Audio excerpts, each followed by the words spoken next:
Check it out. Look, we from the bottom, ain't no problems, we gon' make a way. Got no coach on the field, but we making plays. Hey, look, don't worry, we gon' be okay.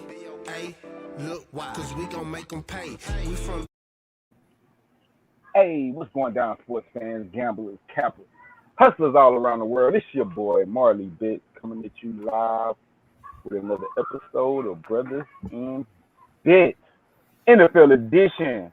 Got my guy, as always, from the Raw Word Sports Podcast, Mr. LJ from Houston. Mr. LJ, what's going down? What's going on, sir? And my guy, my brother from Brothers in Bets, the Reaper himself, Mr. Mikey Hova. What's up, Mikey? Hey, what's going on? All right, people who are coming. United Days, brothers, let's go. Let's get it, just like Ja Rule last night. Where's Ja? All right, what's going down, United Days? Quick little recap before we get into it. LJ, I got you at 7-4 last week off the videos that we did. Not bad. I myself, not bad. First week is all, to me, that's always the roughest week because we really don't have too much to go off of. Yeah, that's good. I went 7-5. I'm pretty pleased with that. We both. I'm over 2 games over. You 1 game. You're 3 games over. Excuse me. But my man, Mr. Mikey Hova, was 5-1 last week. On fire. So everybody's above 500. Mikey killing it right now. So let's keep that shit going. Long show, so we're going to get right into it. Shout out LJ. He the real deal with his baseball picks coming from United States. LJ. No doubt. The real deal. All right, let's jump right into it, guys. Not waste too much time. Anybody got anything that stood out to them last week? Opening week? Anything they want to touch on before we get into it? It was good. It's just good to have football back. I agree. Concur. Concur. Well, let's start it with that. Then. Nothing else needs to be said. First game we got on the docket, obviously, the Thursday game. We got the New York Giants. They're going on the road to take on the Washington football team. Are they ever going to pick a fucking name? Washington football team. It's just stupid. You're going to just be that stubborn. Just Washington football team. All right. The line opened up at the home team, Washington -3.5. The total is at 40.5. Lines are still valid as last time I checked. A couple actual factual. The Giants are 1-4 ATS in their last 5 games. Total has gone under in 8 of their last 8 games. They're 1-4 straight up in their last 5 games, but 4-1 ATS in the last 5 games against Washington. 5-0 straight up in the last 5 games against Washington. 9-2 ATS their last 11 games on the road. 4-1 ATS their last 5 games on the road when playing in Washington. The total has gone under in 4 of the last 5 against an NFC conference opponent, and 4 of the last 5 against an NFL conference East division. But they're 3-13 straight up in the last 16 games when played in the month of September. The football team, 6-3 ATS. 6-3 ATS their last 9 games. 1-4 straight up their last 5 games. 1-5 straight up their last 6 games at home. 4-12 straight up in their last 16 games against an opponent from the NFC. 1-6 ATS the last 7 games played in September. The total has gone under in 4 of their last 5 games against an NFC conference opponent, and under in 6 of the last 7 games, generally speaking. LJ, let's start with you. What do you have on tonight's game, if you have anything at all? Washington -3.5, sir. Yes, I have Washington -3. That is my play. 90 days said I keep freezing. Okay, let me see.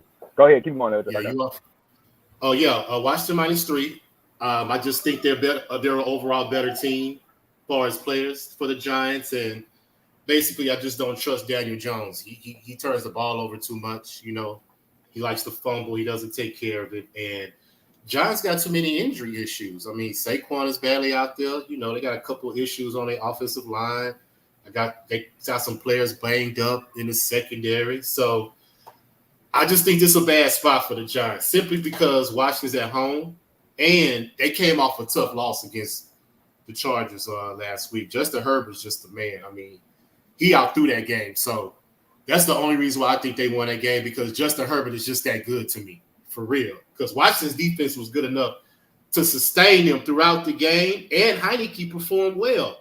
You see what I'm saying? He got him in scoring position 3 drives straight. So it's not like he played bad. It's just they couldn't just get extra possessions because you see what I'm saying? The Chargers are number 1 in plays. I don't know if y'all know that. They average about 70 plays a game. And I think they had like 70 that game too. So Washington was just they had the ball the last 6 minutes of the drive, and Washington couldn't get off the goddamn field to give them. Yeah, that's what it was. They was gassed. They was gassed, bro. They only had the ball on offense 23 minutes last week. So your defense is on the field most of the game. So especially, like I said, the quarterback caliber of Justin Herbert, that ain't gonna work. But for us tonight, I'm gonna ride with Washington minus the 3 just because I think they got a better overall roster than the Giants. Okay. Mikey, what you got for me? Is it 3 or 3.5? It's 3.5. Okay. Well, yeah, I'll do 3.5. Yeah, it don't matter. Let me double check. I'll double check though. Okay. I took 3 yesterday. So okay. Well, yeah, that's where you got it at then. Yeah. Okay, that's what you took. You got it at 3 then. Okay. So do you still recommend? Okay, although you got it at 3, do you recommend the public take it at 3? Yeah, I think they'll win by more than a field goal. I think they'll win by 6, like 2 field goals, maybe a touchdown like that, somewhere around there. Okay. All right. I've been really thinking about this game, and at first I was like, it's tricky because it's a Thursday night game. Mm-hmm. I'm like, anything can happen. Then you think about it, what Daniel Jones has been doing against the Washington football team the last 4 games. But there's nothing that tells me that the Giants are going to win or cover. I wanted to take them, but now I'm just thinking about everything. I mean, like LJ said, that Chargers team that Washington lost to was pretty solid. I mean, and they were still in the game with the backup quarterback, Heineke, who actually, I think he started in the playoffs last year for them. Mm-hmm. So he has experience. And he played pretty good. Yeah, so, and like you said, the Giants are pretty banged up. Daniel Jones is wishy-washy, sporadic. I don't trust the Giants' offensive line. I don't think there's not going to be Saquon Barkley. Ingram is still out with a calf injury. I just got to, at this point right here, I got to go with the defense. I have to go with the defense, and I think Heineke will do enough to, he's pretty efficient. He doesn't really turn the ball over that much. So if they can stay, if he can stay within the script, and get Antonio Gibson going on the ground, then I don't see why they shouldn't be able to cover 3.5. So I got to take the Washington football team minus 3.5. That's going to be my pick. Okay, I thought you was going to give me a money line play. 3.5. Okay, my take will be real quick. And this pretty much, I don't trust either quarterback on either side of the ball here. Don't trust Daniel Jones. I agree with you, Mikey, for everything you said about Heineke. He did play well in the playoff games that he started. And LJ, you're right. He didn't play bad against San Diego. He did enough to probably win the game, I guess. They're not in San Diego no more. They're in LA. I'm sorry, LA. Whatever. The California team. With the boat. I'm gonna take the under here, and this is why. We already know about Washington's defensive line. I think they're gonna harass the shit out of Daniel Jones. Probably get a turnover because he's prone to fumble the ball. He's prone to turnovers, and I don't take teams with a quarterback as a leading rusher unless your name is Lamar Jackson. And I'm on the under because 6 of the last 7 of Washington games have went under. 13 of the last 19 games with the Giants have went under. 4 of the last 5 against an NFC conference opponent have went under. And as for the Giants, those are all Washington's trends. As for Giants, 8 of their last 8 have went under. And 4 of the last 5 against the NFC conference under. 4 of the last 5 against the NFC East conference. Because they can't score the ball. That's why. Exactly. They have no offense. It's at 40.5. That's really low. I looked at both scores from last week. I think the Chargers ended 2016 against Washington, which gave me 36. And the Broncos and Giants was 27-13, which gave me 40. I don't think the Washington would score 27 points, though. So I think we'll hit the under here unless, for some whatever reason, both these quarterbacks go off and offenses come out to shine. It is Thursday night football. It's fucking weird, but I like the under for all the reasons I just gave. Hey, that's a smart play. Go ahead. What you say? Go ahead, people. No, I was going to say both of these teams combined for 29 points last week. so that's not a bad play at all, my brother. And no Barkley, like Mikey said, no Barkley. Yeah. They really ain't got nobody over there but Shepard right now. Yeah, they can't run the ball. I think that's a good play too, because even though I'm picking Washington, I think the Giants, Washington, they're gonna have to run the ball, which is gonna take more time off the clock because the Giants, their secondary is just not like it's just pure garbage. I mean, they got some guys in the secondary. So right. I mean, that Giant defense ended the year out pretty good. They're expected to be pretty decent this year. So yeah. This might be just that kind of game where running a lot of run and a lot of defense, good defense being played. So I could see it going under. We know it ain't gonna be no shootout. It ain't gonna be no shootout. That's the safest play, man. Because Giants can't run the ball. They only had 60 yards rushing last week. So, and I think what my notes said. Daniel Jones definitely led the team in rushing. 6 carries, 27 yards in TD. That's crazy. Like, nah. I'm gonna go back and play that. Banged up, but that was a good call. Come on, man. You can't write that down. You can't. That's just ridiculous. But my primary reason, I want everybody to know, is just the defensive line, though. Like, I'm starting to look more at things like that when it comes to those certain matchups, because that can make and break a ball game right there, like in the trenches. Yeah. All right. If they can't block, you can't do shit. Right. At the end of the day. All right, man. Y'all please make sure y'all like, comment, subscribe. Check us out on Brothers in Bed. Let's keep it going. Next matchup we got the Houston Texans, hometown team. They're going on the road to take on the Cleveland Browns. Both these guys are 1-0. Texans are 1-0.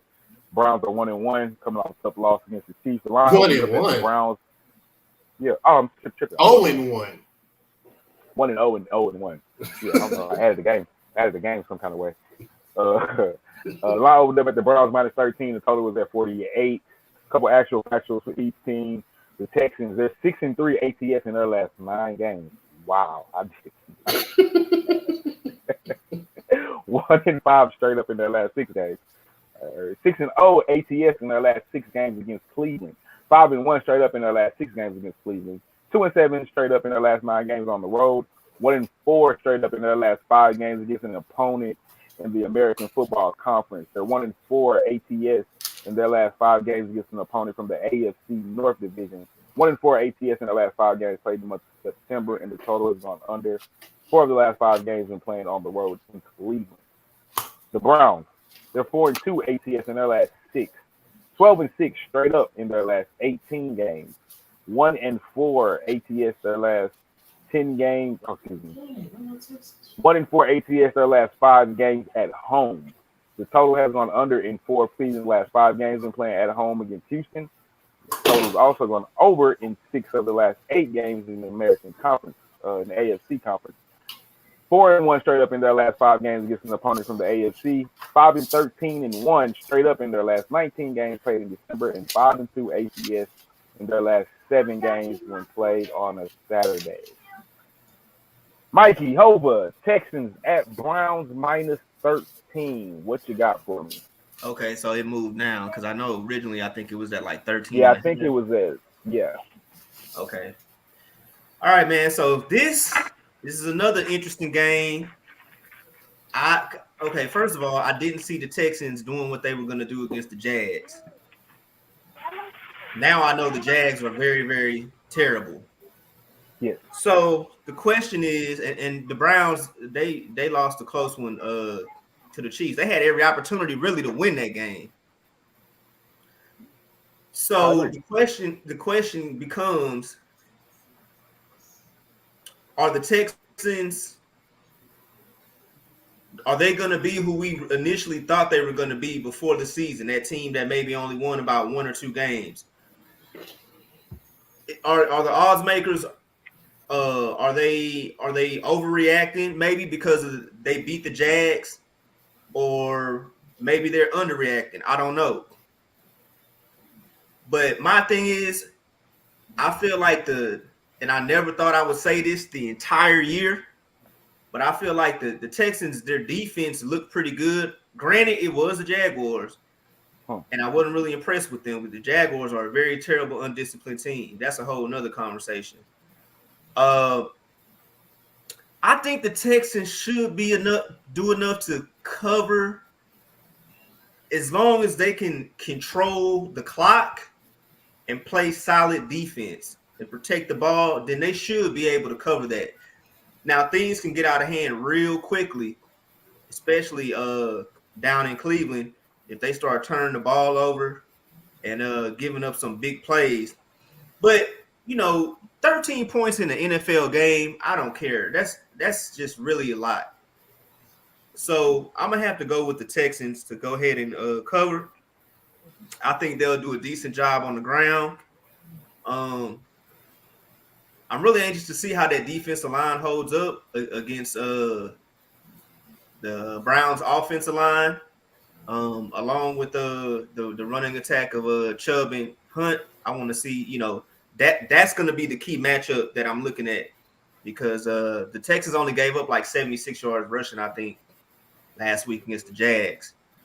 So my play is Texans plus 13. Okay.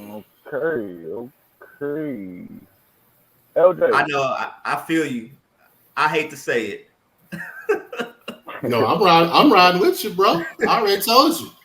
The defense showed me last week that they gonna come out there and compete, man. And I don't care if it was the Jags. Granted, the Jags did make a lot of mistakes, so it's not like the Texans really went out there and just thrashed them. I'm not saying all that, but from what we expected to what we saw, I think y'all can have a little optimism about this team, bro, because every category that they were bad in last year, they've already improved it in one game.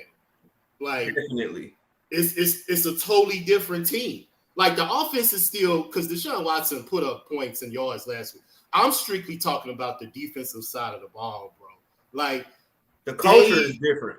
They played like, and this is something I wanted to tell y'all about. A lot of the players on the Texans are on 1-year deals. So these guys are out here trying to get a job for next year. So they are out here competing. They the underdog, going to be in every game. And we already know, always counting out the underdog. They going to bite you, once in a while. So the way the defense played, and it's another thing I paid attention to. We only had 4 3-and-outs on offense last week. Okay, you mean we, like you and the Texans. I mean, Texans, Not yeah, we, I said that's my like team. the three Texans, of us. okay, the Texans. They had only 4 3-and-outs last week on offense, bro. And I'm probably sure I could put my money up.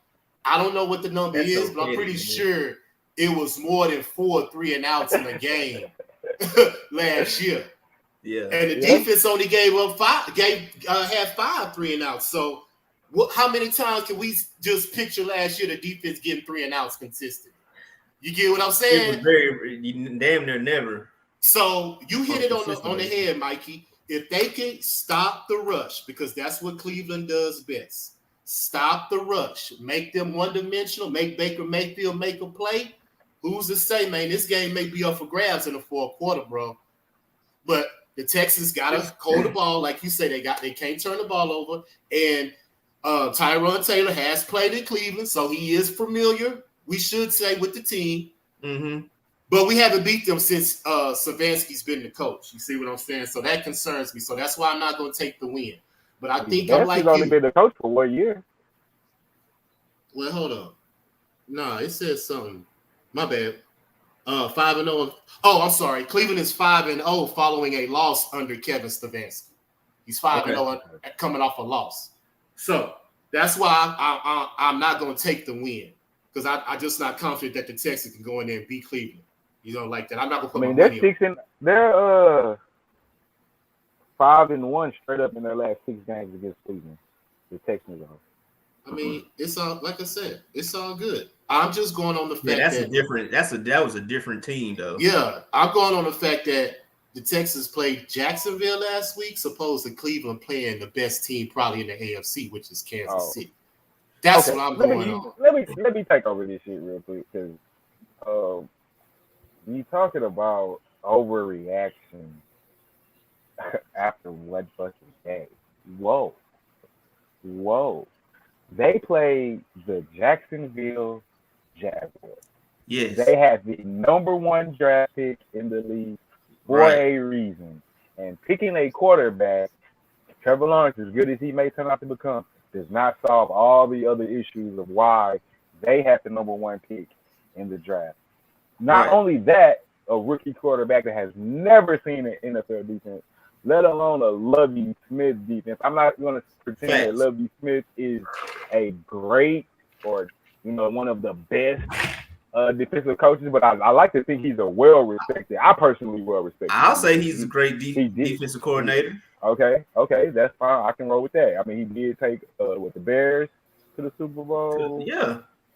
Okay, so he's definitely a well-respected defensive coordinator. So of course he's going to confuse a rookie quarterback in Trevor Lawrence who has never seen NFL defense. So let's just keep that in mind. Also, let's keep in mind that Urban Meyer, the head coach, has never called an NFL game in his life. Now, great college coach, I'll give you that. But the last couple stops on his college tour, he walked out on the field with the best players every game except for the national championship game that he played. Gotcha. When he was at Ohio State, 9 times out of 10, he had the best players on the field, no matter who they lined up against. Now, I don't want to take any credit away because Urban worked his way up from, I can't remember where he was at before Utah. I know he was at Utah, then Florida, but he was somewhere else at a lower school. So I know he's a good offensive mind. I don't want to discredit him, but it's his first time ever stepping on a NFL field, bro. And where he doesn't have the best athletes, he probably has the worst athletes. It's probably that for the first time in a long time. So I don't want to take nothing from the Texans. I want to keep in mind of all those things that happen. Now, with that being said, let me focus on Cleveland. Cleveland gave that game away. I agree with you, Mikey. They had the game. The game was, you just got to hold on, baby.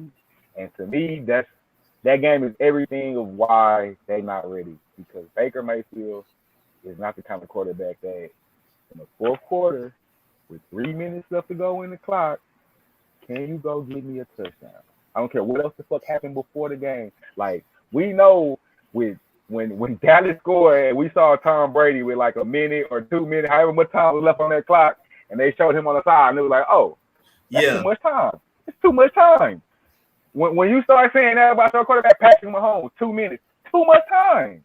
Right, so until we get to when we say that about Baker, that's when they're ready to take that next step. Will they be a good team? Right. I agree.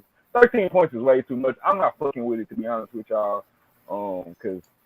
But I think they can, man. They should have beat KC, and they was up. The Texans can't come back like that. So that 13 may be good. I'm passing personally. It's too much unknown. I do like what I thought the Texans. I hope that is what we continue to see. The defense, LJ, every defensive point you made was correct, but at the same time, we played the Jags. So I don't know. So I'll pass. Okay. I just wanted y'all to keep that shit in mind. The boys was kind of like, oh, the Texans. Hold on with that. Oh no, I mean that's why I said earlier. But 13 might be too much. I don't know. Hey, we can. It should be too much. We can get the Texans that we expected, and they can get blown out. You know what I'm saying? The only 13 is supposed to be too much. Only reason, like I think that they can cover is just, to be honest with you, just based off of Lovie Smith and how I saw the defense playing. Granted, it was against the Jags, right? So But you also got to think about it too. You got the backdoor late garbage touchdown in your pocket Yeah, sometimes too. yeah. I mean, So 13 supposed to be too much. That's complete disrespect for an NFL team. You know what I'm saying? So it should be too much. You telling me on a neutral field the Browns are 10 points better than the Texans? You know what I'm saying? Against the Browns, when have the Browns garnered that much respect to ever be a 13-point favorite against 13. anybody? That's what I'm saying. I can But understand the then Buccaneers. Hell, I can understand the Chiefs. The Browns? you see, hey, next game on the docket. With that being said, the Browns. Next game we got on the docket, man. Excuse me. We got the New Orleans Saints misplaced. Coming off their magnificent win against the Packers. They're going on the road to take on the Carolina Panthers. That line opened up with the Panthers plus 3.5. The total is at 44.5. A couple actual facts about the Saints. They're 4-1 ATS in their last 5 games. 13-3 straight up in their last 16. 2-5 ATS in their last 7 games against Carolina. 13-2 straight up in their last 15 games on the road. 4-1 straight up in their last 5 games on the road against Carolina. The total has gone under in 5 of New Orleans' last 5 games against an NFC conference opponent. Under in 8 of the last 10 games. Excuse me, under in 5 of the last 5 against an NFC South Division opponent, and under in 8 of the last 10 games against an NFC opponent, and under in 4 of their last 5 games, generally speaking. Carolina, straight up. 5-2 ATS in their last 7. 3-9 straight up in their last 11 games. 3-10 straight up in their last 13 games at home. 1-4 straight up in their last 5 games at home when playing the Saints. 2-6 ATS in their last 8 games against an opponent from the NFC South Division. 4-2 ATS in their last 6 games played in the month of September. The total has gone under in 4 of their last 6 games played on a Sunday. Under in 4 of the last 5 games played against an NFC conference opponent, but over in 4 of the last 5 against New Orleans. Under in 4 of their last 5 games straight up. LJ, to start with you this time, my good man. New Orleans and Mr. I like to call him King Crab. I've been calling him King Crab since he had the crab leg incident in Florida State. Mr. King Crab Winston taking on Darnold and the Panthers. What do you got for me, LJ? This is an interesting game right here, a division game. Jameis Winston has seen Carolina a lot because he played at Tampa, so it's not like he's seeing anything different. Saints came off a good win, like you said, but I just think the Packers' mind went in that game, bro. I don't look at that like, the Saints just completely, came in there and just dominated to me. I don't know. I may be looking at something different. I just didn't see the vibe that Green Bay wanted to even compete in that game. But the Saints defense still looked good, even though they took a hit. Marshawn Lattimore and Davenport are going to be out for this game, so that's a little bit of hit to their secondary. But they still got a great, excellent rush defense. You cannot run on the Saints. And I think that's what Carolina's going to try to do with McCaffrey, make him like a hybrid, because that's pretty much their best weapon. Hey, are they out because of COVID? No, Lattimore hurt. Lattimore got hurt. Yeah, he got hurt. Okay. My bad. I didn't read the injury report. I don't know about Davenport, though. I don't know. I just saw it earlier that. Because the Saints got like 9 people out with COVID. That's why I was asking. I don't know who. I'm trying to figure out who. I'm going to read the injury report right now. My bad. I haven't been reading it. Tripping on it. All right. So we got Roby. He's still on a suspension. Alexander. I think he's coming back, though. He coming back. They got Roby for this game. Yeah. Oh, no. My bad. It says suspension served. Yeah. He was suspended. So Roby is back. Alexander, linebacker, elbow, probable. Poole, probable. Oh no, Poole is IR. Williams, the cornerback, is questionable, back injury. IR. Lattimore out indefinitely. Capastigon the DN questionable calf. Damn, they got a lot of people out. Man. But who has COVID though? Who's out because of COVID? We're gonna assume Clapp because it says undisclosed. Greenwich, the tackle undisclosed, Okay. and yeah, because they're all on offense too, so that might make sense too. And Sooner, Okay. I mean, and Werner, the linebacker. Oh, no. He's on IR. Yeah, so I'm gonna assume Greenwich, the tackle, and yeah, Clapp and Sooner. Because theirs all say undisclosed. So I'm going to assume that means COVID. Well, all that said, I'm going to take Carolina plus the 3.5 because. And cornerback pool undisclosed. So I'm going to assume undisclosed or COVID. Okay. Well, I'm going to take Carolina plus the 3.5.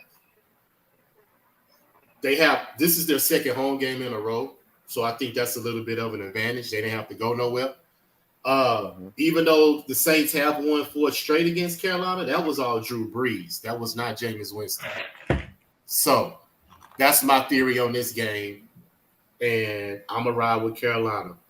And a close one, though, but I'm going to take the points. I'm not going to take the win because I think the Saints could probably kick a field goal at the end of the game and win it. But Panthers will cover that 3.5. Okay.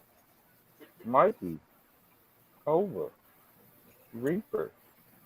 I'm going with the Saints. That's and it's not really too much. I'm not gonna go into too much details, but the D line, the front seven, it is what it is. You know, they got some injuries in the secondary. Roby's gonna be back. I mean, all they pretty much gonna have to do is try to lock up Anderson and keep an eye out on McCaffrey. I think that's something they're capable of doing.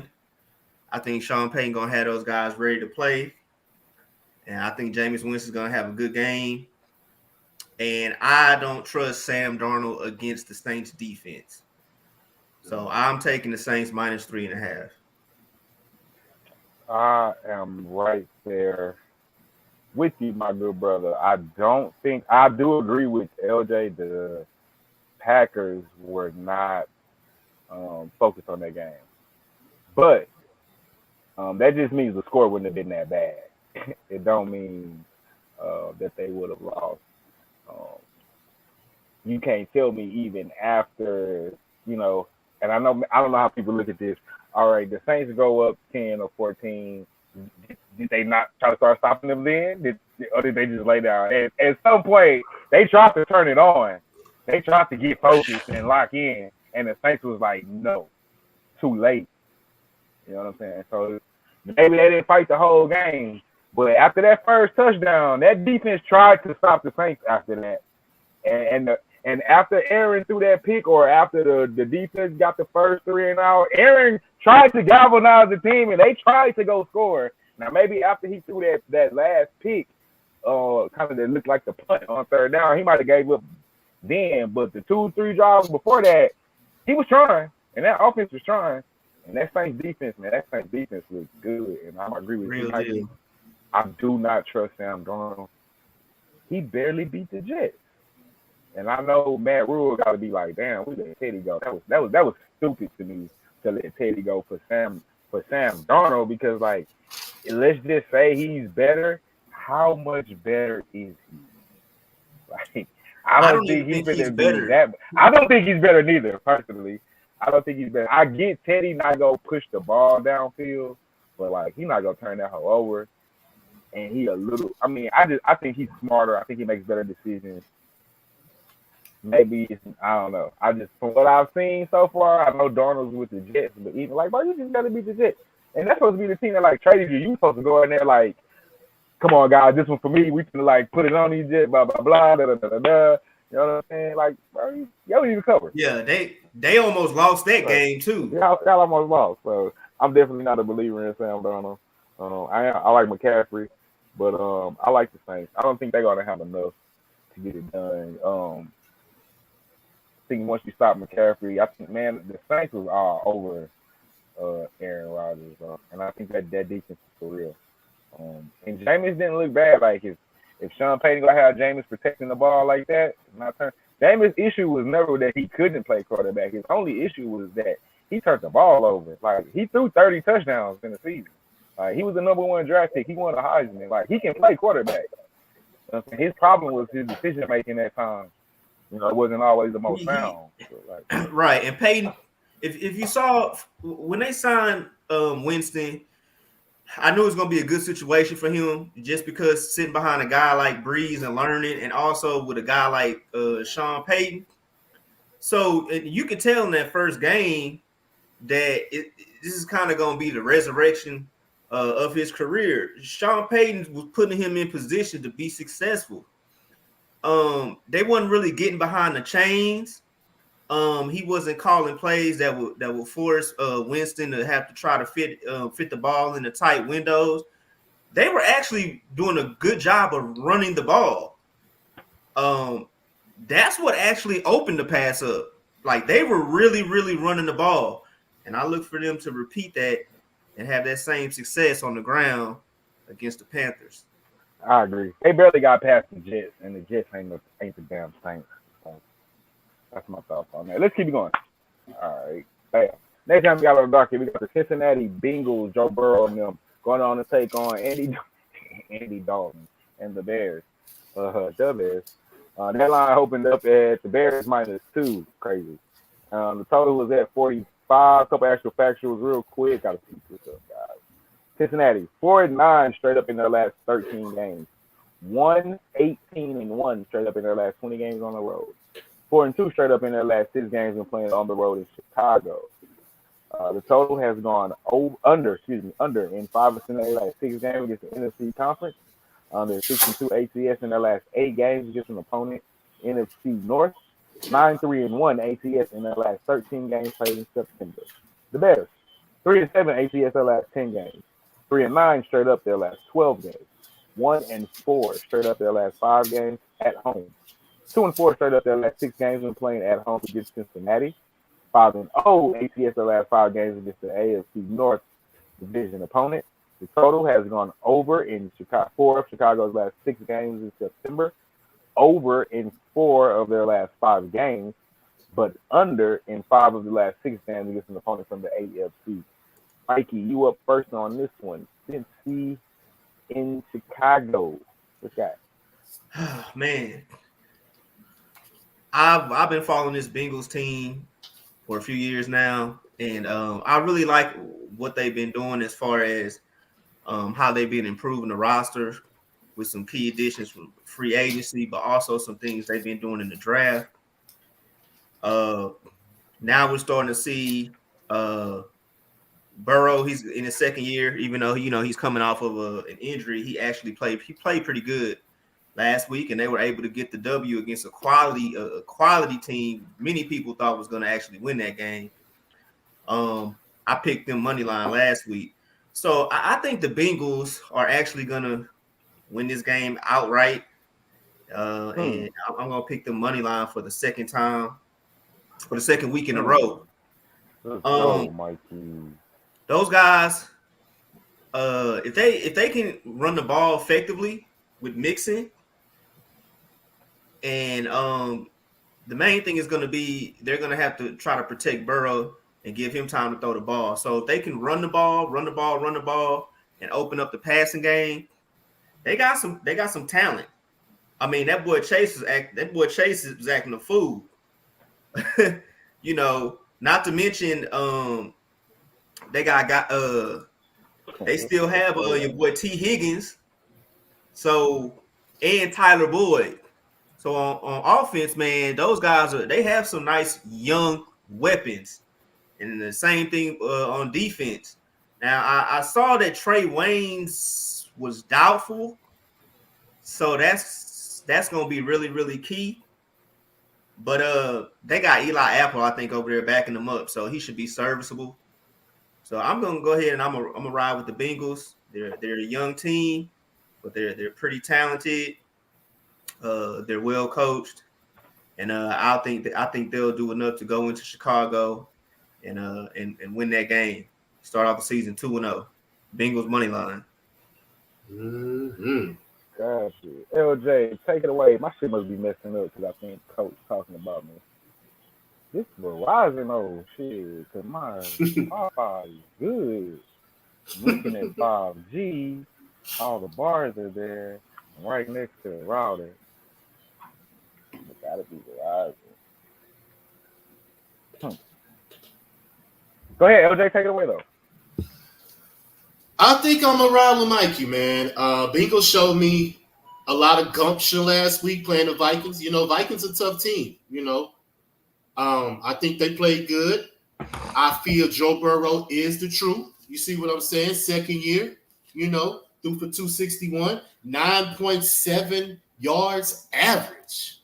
That's almost 10 yards of average he threw. So, and you know, Mixon added to the offense, 127 yards. So yeah.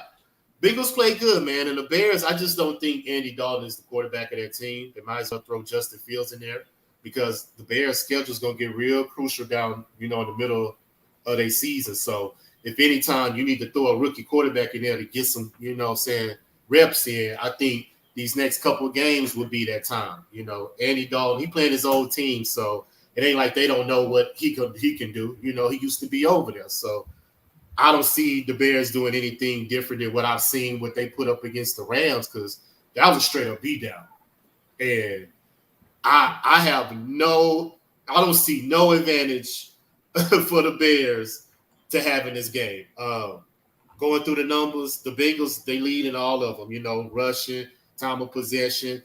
They had 366 total yards last week. So I'm going to ride with Mikey, man. I'm going to take the Bengals money line. I think they're going to go in there, you know what I'm saying, cover that number and get the win. So, yeah, Bengals money line for me as well. Try to keep it short and sweet. It might be messing up. But I agree. Bengals money line. That makes three of us. Because I just don't trust Andy Dalton. And I don't think the Bears team trusts Andy Dalton. And I think they get deflated every time they go down. On the scoreboard. I just think it's just they're demotivated when you see Justin Fields on the sideline and you see Andy Dalton trotting out there. And I don't know if they're doing the right thing and holding him or not. Maybe it's better for him, but it's definitely not better for the Bears team. Yeah, Andy's just, you know, he's past his time. He's going to want this win though, so that might be motivation for the Bears. But I actually think the Bengals are the better team right now, and I think they're gonna be motivated. I like the Burrow Chase connection, and Mikey, I know you've been following this team, so I'm riding with you. Huh? I said I know you've been following them, so I'm riding with you. I know you've been following them. Yeah, I like the roster. I like the roster, and they still been, you know. I mean, even if you look at the emergence of free safety Jesse Bates, like. They got some guys. So what have the Bears done that, like, why are they even the favorites? Is it because they're at home? Mm-hmm. Gotta be because they're at home, definitely. Because what did they do last week? Again, what did they do against the Rams? Nothing. So nothing. I don't understand that. Got beat. They didn't do nothing at all. Yeah, so we can move on, man. That's fine. All right, let's what up, my people? Hey, more supply. What's going down? That's Corey. What's going down? That's who? Corey in the chat. You know what? He was at the my game. Hey, man. Not a kid show. As a matter of fact, you cost me more than gambling do. Yeah, we're expensive. All right. Next game we got on the docket, guys. We got the Raiders going on the road take on the Pittsburgh Steelers. Big Ben and them. And that defense. On is at -6 for the Steelers. The total is at 47. A couple actual factuals. The Raiders are 2-5 ATS in their last 7 games. 7-1 ATS in their last 8 games against Pittsburgh. 5-2 straight up in their last 7 games against Pittsburgh. 5-2 straight up in their last 7 games against Pittsburgh. Wow. 5-1 straight up in their last 6 games on the road. 1-4 straight up in their last 5 games went on the road against Pittsburgh. So I guess those wins must have been at home. Total is on over in 5 of Vegas' last 5 games against an opponent from the AFC. Over in 10 of the last 13 games against an opponent from the AFC North. And they're 4-1 in the last 5 games when played in the month of September. Steelers, they're 13-5 straight up in their last 18 games. 11-3 straight up in their last 14 games at home. 4-1 straight up in their last 5 games at home against the Raiders. 1-5 ATS in their last 6 games against an opponent from the AFC West Division. 5-1 ATS in their last 6 games played in the month of September, and the total has gone under in 12 of the last 16 games played in week 2. Weird ass that. But over in 4 of the last 5 games, and over in 4 of the last 5 games against an opponent from the AFC. LJ, you start this with my good brother. What you got? TV sound better without the headset. Okay. Make that a This is a very interesting game, man. I'm back and forth on it, to be honest. Because even though I respect the Steelers' defense, I really do respect their defense. The offense didn't do too much against Buffalo last week. They didn't do nothing. And I'm surprised they won that game. Buffalo had that game won in the first half. And a couple key mistakes, not time management, you know what I'm saying? I think they were able to let the Steelers get some fluky plays to get in that game, especially that block punt. If it weren't for that block punt, you know what I'm saying, Buffalo would have won this game. So Steelers didn't show me nothing special. On the other end, the Raiders showed me some Monday night against Baltimore, bro. Even though Baltimore is injured in the backfield, all those running backs, they still got their average in rushing. You know what I'm saying? They still had 100 and what did they have last week? They had 100. Well, they lost because Lamar Jackson fumbled the ball. But they had 189 yards rushing. They lost because he fumbled the ball though twice. He really fumbled 3 times and lost 2 of them. You'll never win the game with turnovers. I mean, yeah, Guys must be on the ball. I agree with that. Especially if you turn the ball over in the 4th quarter and in overtime, like the 2 worst possible times. I mean, but they still gave up 33 points though, and bro. Both of those touchdowns led to scores, if I'm not mistaken. Yeah, but Baltimore's defense still gave up 33 points. You know what I'm saying? Yeah, no. I was saying it's not because of the running back situation is why they lost. They lost. No, I didn't say that. Because I said even though they hurt at running back, they still had 189 yards rushing. Right. So I'm saying that the defense is hurting Baltimore. Marcus Peters being out. You get what I'm saying? I think another linebacker was out. I think they had. Is huge. So the Raiders can shred Baltimore's secondary, man. I really feel because Waller's a beast. It's hard to hold him. And I can see him getting 100 and some yards receiving on his defense from what I saw last week. So I'm not saying he can't, but no, it's different. It is different. But at the same time, their offense can't sustain. So the defense may be on the field a long time if the Raiders can get third downs and control the tempo of the game. And I saw 5 of the last 6 of the last matchups have been decided by 3 points or less. So Raiders have played Pittsburgh good. And I think I'm still saying Pittsburgh going to win. I'm not saying the Raiders going to win the game because it was an emotional win coming off Monday. They got to turn around and play Sunday. So, they they lose a day to practice or rest or whatever. So I'm going to go say the Raiders will cover those points, man, plus the 6. Because I think the defense played good enough to probably get some turnovers on Big Ben because his arm is shot. Big Ben cannot throw the ball no more. So he just dinking and dunking pretty much. And they can't run the ball. You know what I'm saying? So I don't see the offense sustaining. And that's just my opinion going through the numbers. I'm just going off the numbers, man. And it shows me that the Raiders can compete in this game. So I'm going to take the plus 6. Las Vegas Raiders. All right. Over. Yeah, so Raiders +6. That's gonna be my play. Back to that the Raiders Ravens game.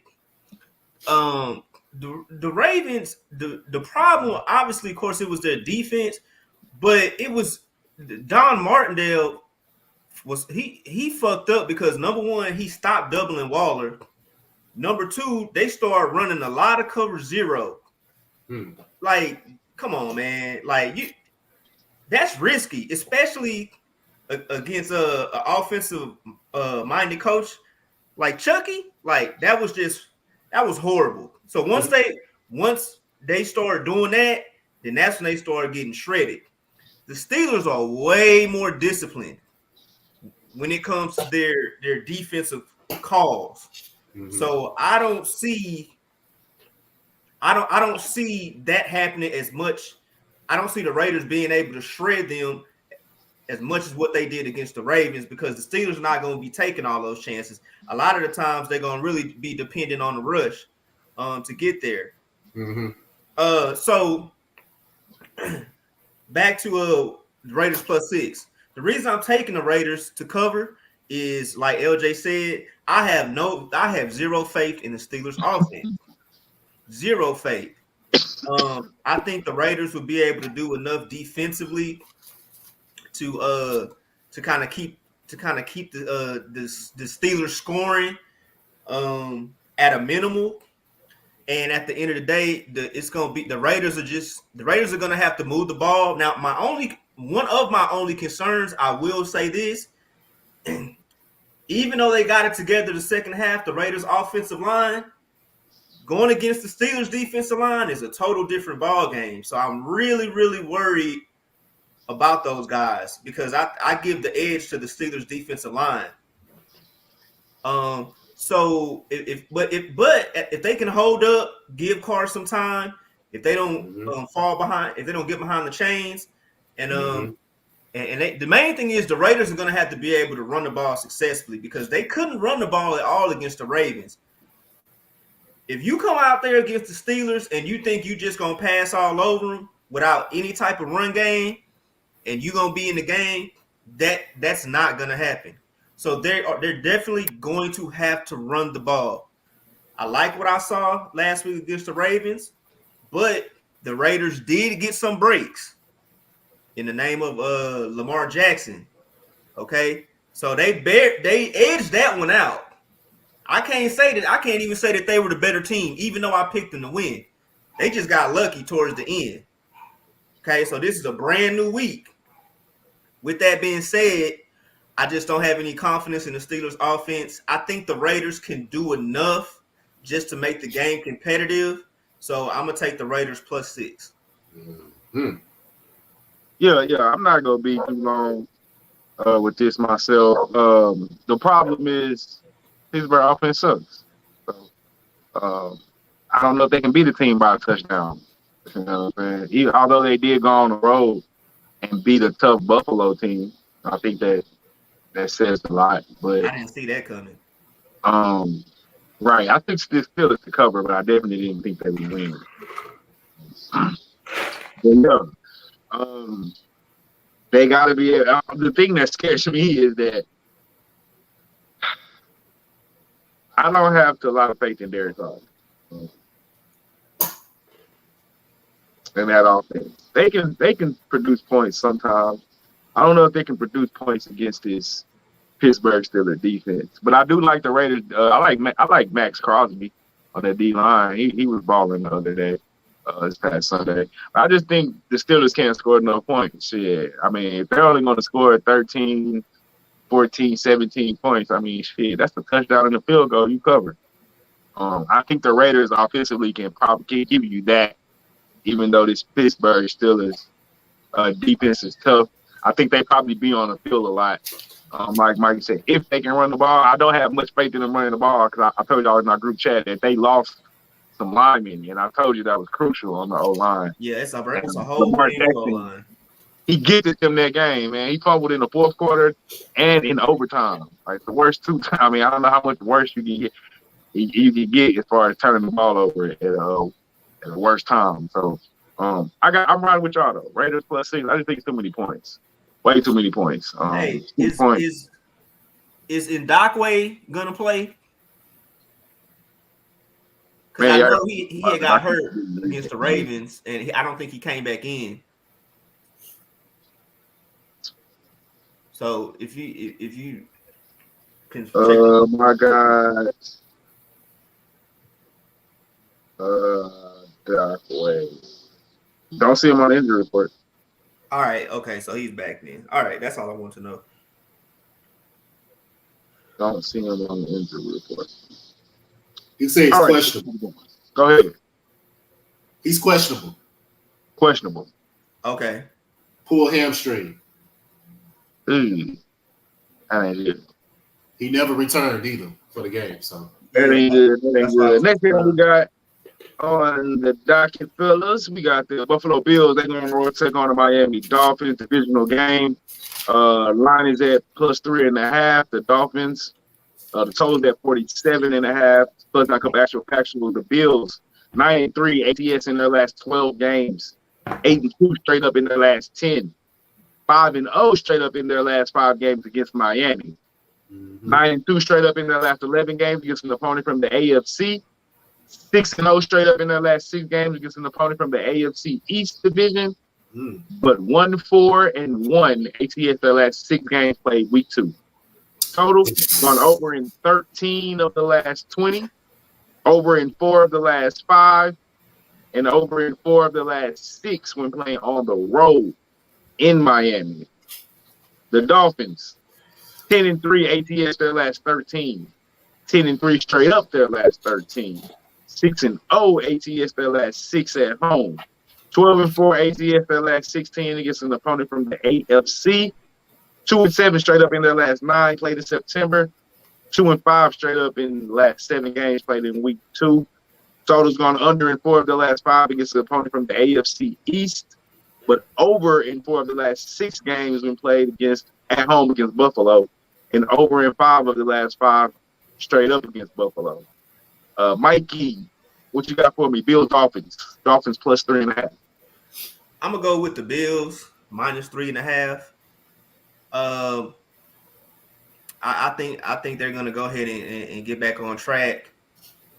The Dolphins, yeah, they did beat the Patriots, but they really should have lost that game. So what? It was like a fumble or something. Yeah, they fumbled it. They stripped him. Something like that. Yeah, They was going in for the score. Yeah, they stripped it from him. Yeah. Yeah, I mean, they only had like 200 some yards total offense, and they gave up over 400 yards on defense. Yeah. So I don't know. That's kind of surprising that they even won that game. So I can't trust the Dolphins. Even though in the Bills, like I said, they lost against the Steelers, but shit, they held the defense held the Steelers scoreless in the first half. So ultimately, I'm gonna go with that defense. I think the offense, this is a good position for them to go ahead and get back on track. I wasn't impressed with anything that Miami did on offense last week.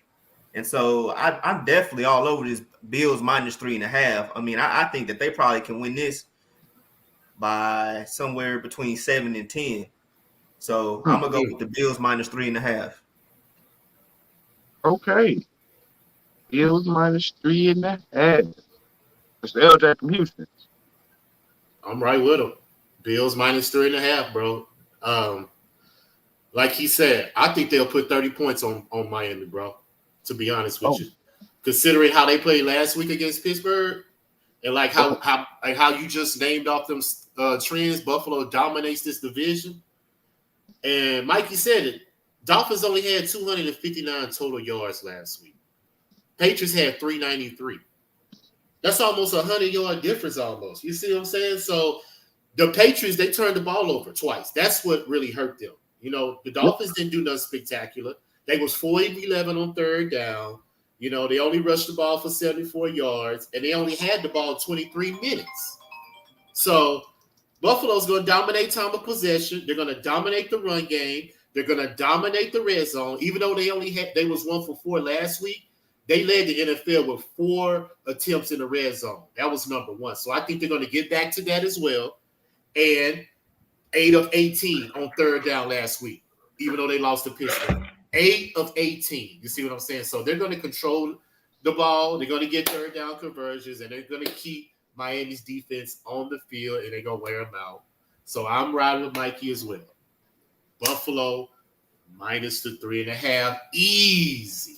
Like he said, they may win by 10 or 15 points. Man, I think y'all was, well, I won't say Mikey, but definitely LJ. Are we forgetting how good Miami defense is? No, like, we're not they forgetting. had one of the top defenses in the league last year. But it's predicated off of turnovers. They have to get turnovers. Yeah, but they just gave up over 400 yards. For real. They only scored 14 points. Patriots did 16 points. Mm-hmm. And they got the turnovers. I mean, they didn't give them the turnovers. They stripped those balls. I mean, that's what they do. Like LJ said, their defense is predicated on taking the ball over. That's what they do. Oh, but so let me start by saying I'm not saying the Bills won't win the game. That's not what I'm saying. But I don't think putting up 30 points, I think that's a lot for this Miami defense at home. They're 6-0 ATS at home over their last 6. 10-3 ATS their last 13. 10-3 straight up in their last 13. 12-4 ATS over their last 16. Now Tua, I will say Tua, that's going to be the problem. If Tua turns the ball over, they're going to go offensively as far as Tua goes. But my problem with the Bills is this: they're one-dimensional. And I told you this the other day when we did your show. They made a mistake not going to draft or pick up a running back to help Jared Allen out. Because now all they got is throw the ball. That's all they're going to do is try to throw the ball. And it's just, to me, when you're one-dimensional, it's easy to stop. I know what you're going to do. I don't think they're going to go out there and light up Buffalo's defense. I think they may win, but I don't know, man. And I'm scared of the 3.5 because I really think Miami can pull this out outright at home. I'm going to take the under 47.5 because I just don't think it'll be a bunch of points scored by Miami. Tua can't move the ball. So if LJ is right and they do get the blowout, I think I still can get under 47.5. But I don't think this team, Buffalo Bills team, scores more than I don't think they get to the 30s. But if they don't get to 24, they lose. So I think Tua can. I don't think this Bills defense is that good. I think the Steelers offense was really that bad. But we'll find out, right? So, but I like the under 47.5. I think that's way too high because Miami can't score. And if the Bills defense is good, Miami won't score. And if the Dolphins defense is good, I think they should hold the Bills to under that 30. I think maybe, 27-10, 27-14, somewhere along there. I think low 40s, high 30s. This game will end up. I think the problem. I think you're right. Miami has a good defense. The only problem I have with that is that the lack of offense. I think that the defense is going to be on the field for long periods of time. Yeah, it could be. Eventually, they're going to get tired, and that's when you start making mistakes. If you can, but see. Can the Bills tire them out? Because they're just going to throw the fucking ball. They're not going to run them. You know what I'm saying? You do a lot of throws and get some 3-and-outs. They need to run the ball. I don't know who's going to win, though. I mean, granted, I like the under. So I just don't – because I know the Dolphins can't score. If anything, I do know they can't score. So the Bills are going to have to figure out what they're going to do with the run game. I mean, they got Devin Singletary. They brought in Matt Breida. And they got, I think they drafted Zach Moss last year. So they're gonna have to figure it out. They're gonna have to run the football. They're gonna have to run the football. And if they can't run the football, they're not gonna win games at all. They're not gonna outthrow everybody like that, especially in Buffalo. It's gonna get cold. Yeah, that's not gonna happen. And they only got 2 people running the ball, Josh Allen and Singletary. And I don't think you want Josh Allen running the ball. No, definitely not. That's just me. I don't want it may be more competitive than what we think. But I'm gonna take the Bills. With the money. I like the under. I'm staying away from the side. I lean plus the points because I think it'll be kind of close. But officially, I'm on the under. All right, next game we got on the docket. Los Angeles Rams. They're going on the road to take on the Indianapolis Colts. Line is at the Colts plus 3.5. Total is at 48. So actual factual for the Rams. They're 13-7 straight up in the last 20. 6-2 ATS their last 8 against Indianapolis. 6-3 straight up in their last 9 against Indianapolis. 1-5 ATS their last 6 against an opponent from the AFC. But 5-0 straight up in their last 5 against an opponent from the AFC South Division. 11-2 straight up in the last 13 games played in September. And the total's gone under in 11 of their last 16 games, but over in 4 of the last 5 games on the road.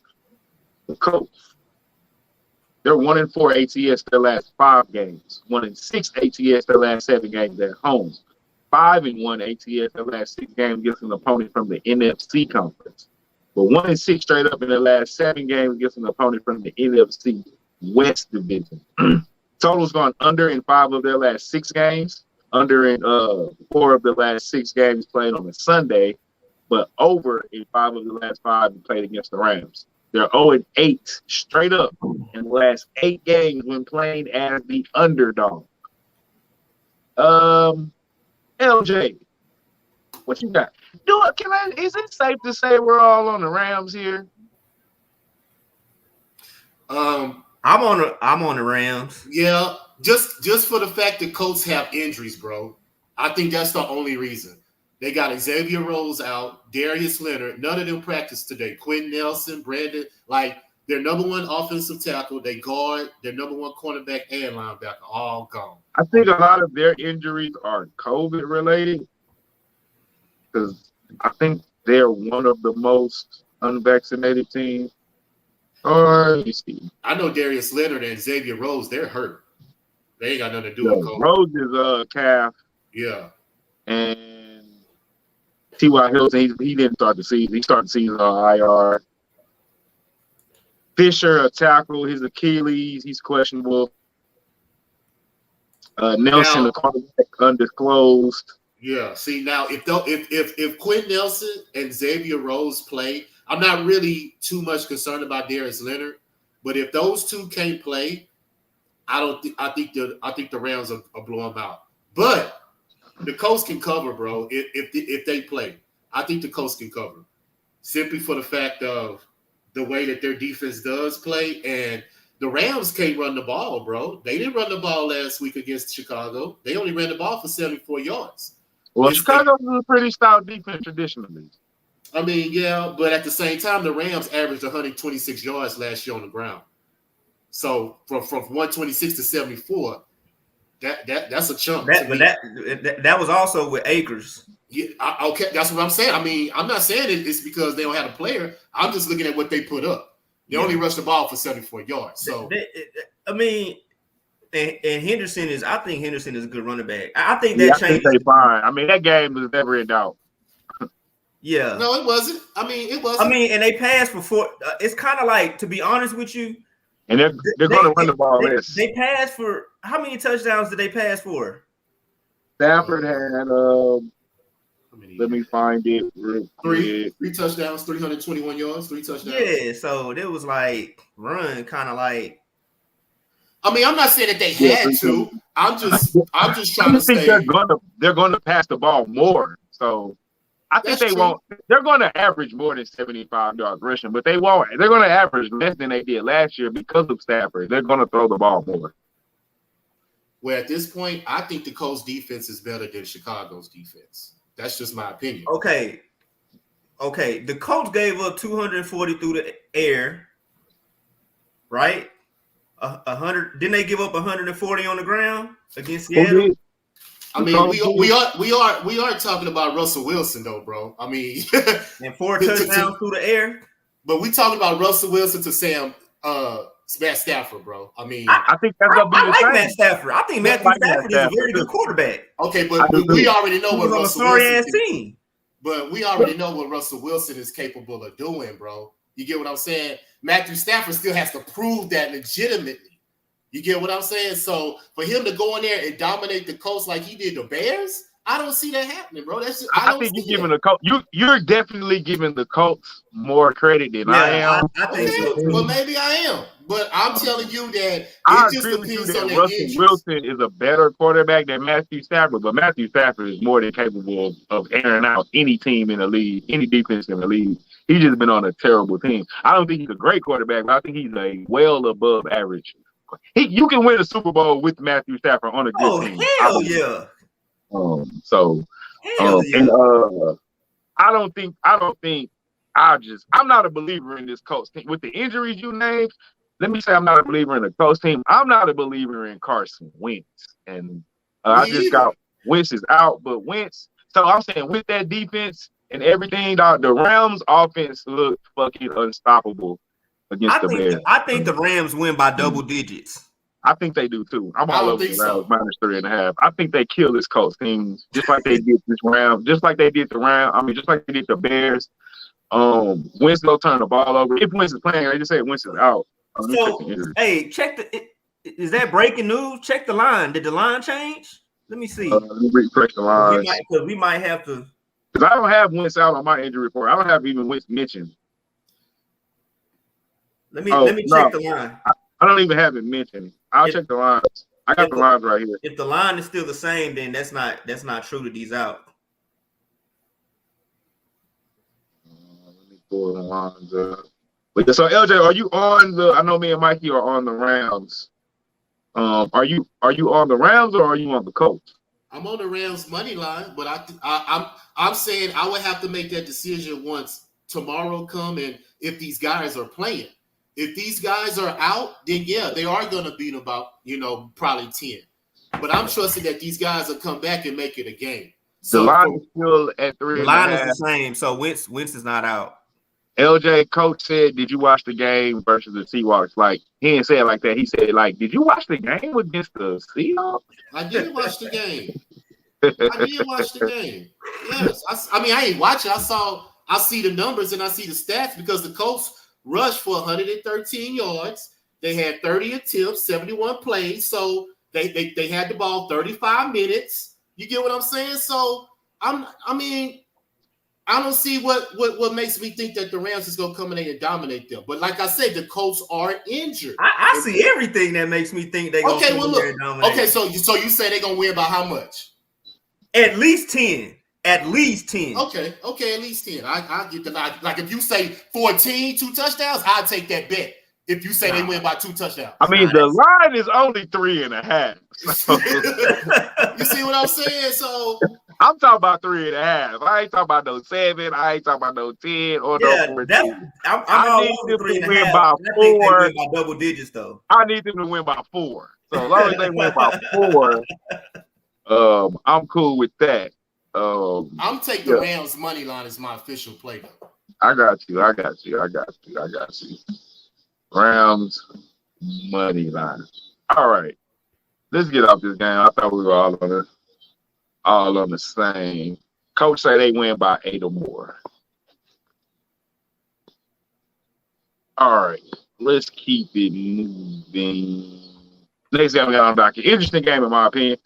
49ers are going on the road to take on the surprising Philadelphia Eagles. They look pretty good in my opinion. Don't know how good they are. The line opened up at the Eagles +3. Goddamn game right here. The total opened up at 50. Trying to find a game right here real quick. There we go. Jalen Hurts looked pretty goddamn good. Bust down the injury report real quick. I keep forgetting to do that. San Francisco, we got Verity out for the season towards ACL. Armstead, the tackle, he's questionable shoulder. Mozart's out for the season. Hurst is on IR. Mosley's questionable. Hurd, the receiver, IR. Greenlaw is questionable, growing. And Kinlaw, the D tackle, they got a lot of defensive players, questionable, knee injury. Philly, McLeod, the safety, is questionable. He has a knee. Hurts, he is probable. He's dealing with a hamstring.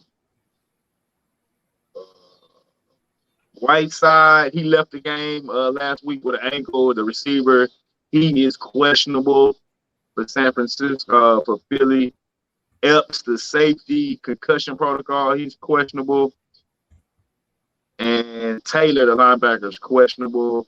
The center, Dickerson, is knee, questionable. Couple actual facts for San Francisco. They're 3-7 in their last 10 games, ATS. 3-7 straight up in their last 10 games. 1-8 ATS in their last 9 games against Philly. 2-7 straight up in their last 9 games against Philly. 13-5 straight up in their last 18 games on the road. 8-4 straight up in their last 12 games when playing on the road against Philly. 3-6 ATS in their last 9 games against an opponent from the NFC. 1-5 ATS in their last 6 games against an opponent from the NFC East division. Totals gone over in 7 of the last 10 games played in September. Over in 4 of the last 6 games. And that is all. Philly, they're 2-7 straight up in their last 9 games. 5-1 ATS in their last 6 games at home. 4-8 straight up in the last 12 games when playing at home against Frisco. 2-6 straight up in their last 8 games against an NFC opponent. 2-9 ATS their last 11 games played in September. Totals gone over in 9 of the last 13 games played in week 2. Under in 13 of the last 19 games and played against an NFC West opponent. Under in 4 of the last 6 games played against San Francisco. And under in 8 of the last 11 games. Over. Niners against Eagles +3. What you got? I think I have the Eagles money line. I think the Eagles. This team, man, they granted, you know, of course it was the Falcons, but they really showed me something. I was very, very impressed with Hurts. Very, very impressed. He played one of the best games that I've seen him play, college or NFL. Considering it's only his 5th start. Yes. Like, he's calm back there. He's handling the pressure. So they did a real good job. They had 434 yards of offense last game. They were able to run the ball. I mean, they were able to pretty much do whatever the hell they wanted to do against Atlanta. But the defense, I was really impressed with the defense. I think they only gave up about something like 250 or 260 total yards, and I think that's gonna make the difference. That's gonna be the key. Also, what's the rookie name? The receiver, Freeman. No. Devonta Smith. Devonta Smith had a pretty good breakout game. Yeah, he did. I got his numbers later. Devonta Smith was. You know, he played with Jalen Hurts in college. Yeah. Yes, he did. 6 receptions, 71 yards with a TD. Yeah, so that was good. So I like I said, I was impressed with this Eagles team. I didn't have high expectations for them coming in, but like I said, offensively they were able to have their way against Atlanta, and defensively, I think that's gonna make the difference. So now the 49ers, they had a lot of yards passing. They were also able to run the ball as well against the Lions. I don't like how they finished that game because they were up 31-10, and they went into the second half. They got outscored in the second half. They gave the Lions a chance just to even be competitive, and they let Matt Goff throw for over 300 yards. So I think if they come out like that and they don't play an entire 4 quarters of football against the Eagles, I think they'll get beat. And I think that's what's going to happen. I think the Eagles defense, they're going to give the 49ers a different look. I think the Eagles are going to be able to have their way with them offensively. And so that's why I gotta take the Eagles money line at home for sure. Okay, I got you. LJ, what you got? I'm riding with them. Eagles money line. Oh, wow. 49ers only had the ball 26 minutes against Detroit. Eagles had the ball 31 minutes against Atlanta. So they're going to control the time of possession. 49ers had 2 turnovers against Detroit. Eagles had 0. Eagles rushed for 173 yards, man. 31 attempts, 67 plays, supposed to 55 against the 49ers last week. So all the numbers are pointing to the Eagles this game. Jalen Hurts, like I said, I like the connection with him and Devonta Smith, like y'all just mentioned. The Eagles just got to cut down on the penalties. They have 14 penalties for 89 yards. Cut down the mistakes. That's too much. Yeah, cut down on the mistakes. You know what I'm saying? Be a little bit more sound. And the fact that they gave up 26 points last year on defense and they only gave up 6 against Atlanta shows me a lot that the defense is out there, and I think they're going to do the same against the 49ers. So, Eagles, money line, upset over the 49ers. Yeah, I agree. But Coach said Hurts jersey sales went up 500% after that week 1 win. I'm happy, man. I'm happy for that guy. I'm happy for that boy. Hey, that boy Hurts been through it, man. He been through it, yes. He had a rough patch, man. And he never complained, at least not publicly. Right. That boy right out of the H. Well, I ain't gonna say he out of the H, but he Channel View. Yeah. Hey, that's right up the street. Yeah. Congratulations, man. That's cool. So I'm gonna say this. I'm right there with you guys for the most part. I'm scared of the money line. I like the +3.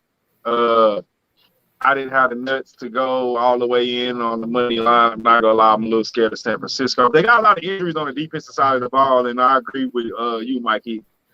And everybody kind of touched on it, man. Hurts looked amazing, bro. He looked poised. He ran when he was supposed to.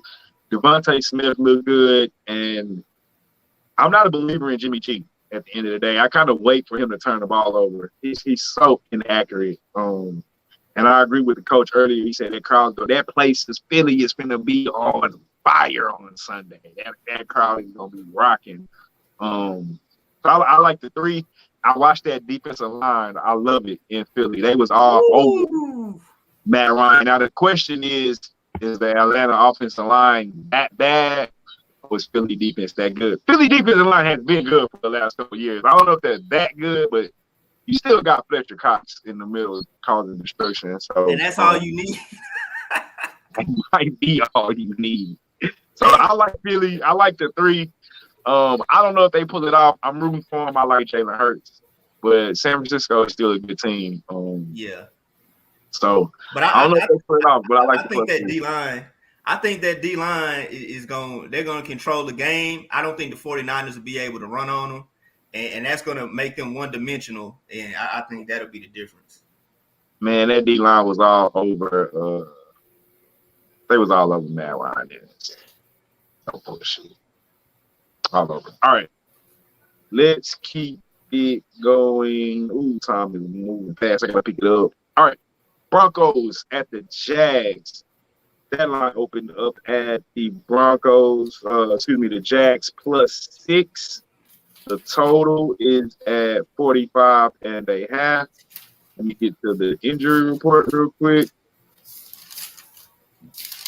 Injuries for the Broncos. Oh my God, so many. Why did you always say? They lost Jared Judy. That hurt. Yeah, I'm looking at it now. Stevens, D tackle, questionable. Darby, IR. Jones, IR. Glasgow, the center part is questionable. Chubb, ankle, questionable. Patrick Conway, Judy, all on IR. Bellamy, Kings. Man, they got a lot of injuries for the Broncos. For Jacksonville, you got Austin, quad, Tavon Austin, quad. Herndon, the cornerback, he's questionable with a knee. Goodwin, undisclosed. I think that's COVID. Etienne's out, and Smith is questionable to DN. A couple actual factuals for the Broncos. They're 4-2 ATS their last 6 games. 2-5 straight up in their last 7 games. 1-5 ATS their last 6 games against Jacksonville. 3-6 straight up the last 9 games against Jacksonville. 1-5 straight up in their last 6 games against an opponent from the AFC. 4-1 ATS their last 5 games against an opponent from the AFC South. Totals gone under in 4 of Denver's last 5 games and playing on the road against Jacksonville. Under in 4 of the last 5 games on the road, and under in 6 of their last 9 games.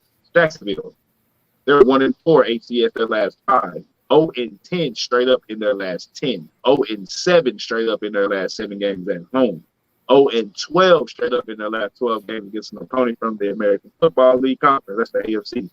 5-2 ATS in their last 7 games played in September, but 4-10 ATS their last 14 games played in week 2. The total's gone over in 4 of their last 5 games against an opponent from the AFC West, but under in 4 of the last 5 games when playing at home against Denver. LJ, take it away. Denver at Jacksonville +6. Denver. Yeah. -6, bro. Come on. Jacksonville has no chance. I mean, I don't know what else to say. They have no chance. Denver's defense is just too good. And they're going to put the same pressure that the Texans defense put on Trevor Lawrence. And I just feel Denver going to go in and win this game because Jacksonville, what did you just say? They have lost 11 of their last 12 conference games. Yeah, man. I'm taking Denver -6. I don't need to say nothing else about this game. Over. Man, I think eventually the Jags are gonna get it together. I just don't think it's gonna be this week. They're at home too. It's just hard to take them now. Granted, it is a 6. My main thing with them, they have the Jaguars. Believe it or not, they have the talent. They're like you said, rookie quarterback, also rookie head coach. So I think they need to get a little bit more experience. And they're a very undisciplined team, too undisciplined. So I can't take them, man. I got to go ahead and just take the Broncos. I'm gonna take the Broncos -6. You don't turn around. You don't turn the team from being that undisciplined to all of a sudden being disciplined in 1 week. So I think Teddy Bridgewater protects the ball. I think the Broncos play solid defense and they control the clock and run the ball, and they should be able to win by at least a touchdown. Yeah, Denver -6. Man, I'm not going to elaborate too much. Teddy Bridgewater, like you said, he's going to take the ball. He's not going to turn it over. Meanwhile, Trevor Lawrence is going to turn the ball over. It's part of growing pains for a rookie. 2-3 interceptions. The Texans defense, I believe Denver's defense is a little bit better. He's probably going to see more pressure than he did last week. And he'll make some mistakes, just part of, rookie pains. So I like Denver here -6. I'm not going to say easy money, but easy money. Let's keep it going, guys. Next game we got here on the good old docket is the New England Patriots. They're going on the road to take on the Jets. Line is at the Jets +6. The total is at 43. Injury report we got for the Patriots. Van Noy is questionable. Brown is a tackle. His calf is questionable. N'Keal Harry, he's on IR. The other tackle, Kajusti is questionable. Jennings, the linebacker, undisclosed. Soon as COVID. Yeah, I didn't know Chris Carter was on there. And Perkins is questionable, linebacker. For the Jets, we got Joyner, tricep safety. He's out for the season. Neiman, safeties on IR. Davis, IR. The wide receiver Cole is probable. Cashman, the linebacker, is out indefinitely. IR. Davis, IR. Clark, IR. Man, the punter. Punter's out. Safety Sherwood is out indefinitely. Actual factor for New England, they're 1-4 ATS in their last 5 games. Total's gone under in 7 of New England's last 9 games. 1-4 straight up in their last 5 games. 5-2 ATS their last 7 games against the Jets. 10-0 straight up in their last 10 games against the Jets. 5-0 straight up in their last 5 games when playing on the road against the Jets. Total's gone under in 4 of their last 5. Under in 5 of the last 7 against the AFC Conference. And under in 7 of the last 9 games. The Jets, they're 2-15 straight up in their last 17. 1-7 straight up in their last 8. 0-5 straight up in their last 5 when playing at home against New England. 5-14 ATS in their last 19 games against an opponent from the AFC. 1-9 ATS in their last 10 games played in September. The total's gone under in 4 of their last 5 games played on a Sunday. Over in 4 of the last 6 against the AFC opponent, and under in 4 of the Jets' last 5 games. Mikey, hold up, Pats at Jets +6. Who you got? I think it opened up at 3.5.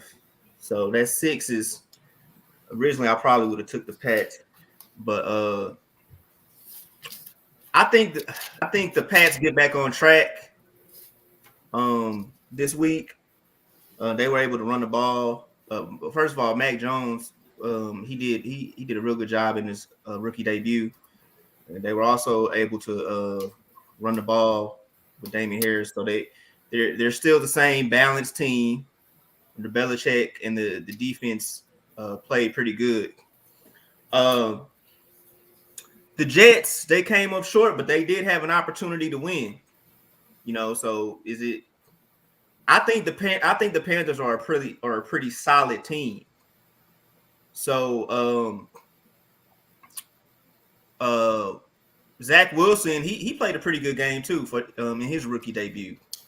So for this one, I have 2 plays. I'm gonna take the Jets to cover, and I'm gonna take the under 43. I think you might be looking at like a 23-17 type of game. And so those are the 2 plays that I have for this game. I think that the Jets can at least maybe get a backdoor cover or something like that. The touchdown is a lot. I got to see more from the Patriots before I can start just taking them to win by a touchdown.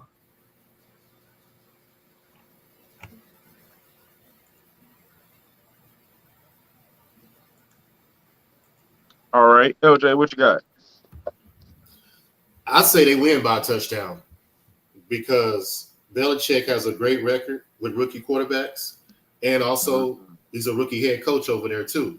So I don't see him having any problems competing in this game. The Patriots have won 10 straight games against the Jets, and the Jets are out with their left tackles gone. So the blind side of Zach Wilson is not going to be there. So I think the Patriots front 7 should put a lot of pressure on Wilson and force him into bad throws and mistakes. And the Patriots, like Mikey just said, they get back on track. They should have won that game last week. They played good enough to do it. So they're going to definitely take care of business against the Jets. So no issues here, man. I say Patriots win by a touchdown, minus the 6. Yeah, I'm scared of the 6. I kind of agree with you, though, LJ. Belichick's track record against rookie quarterbacks is remarkable. The defense is back. We saw it against Miami. Like you said, they should have won that game. A couple turnovers, and they win. Matt Jones is leading down the field to go kick the field goal. He got down the field to kick the field goal. He just stripped the ball. I do like Zach Wilson. I think the Panthers are a decent team. They lost to but I'm not a big fan of Sam Darnold. So I think we get more of the same low-scoring game. I want an under 43. I think we get in the teens. I don't think neither one of these teams get past 2017.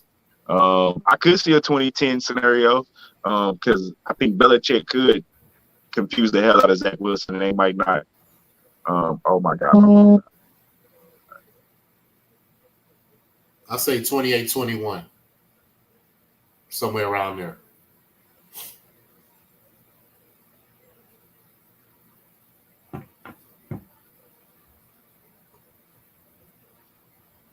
The Jets gonna have to be able to run the ball though, man, and that's gonna be hard against the Belichick defense because they couldn't run the ball against the Panthers last week, and they ran it with 3 different running backs.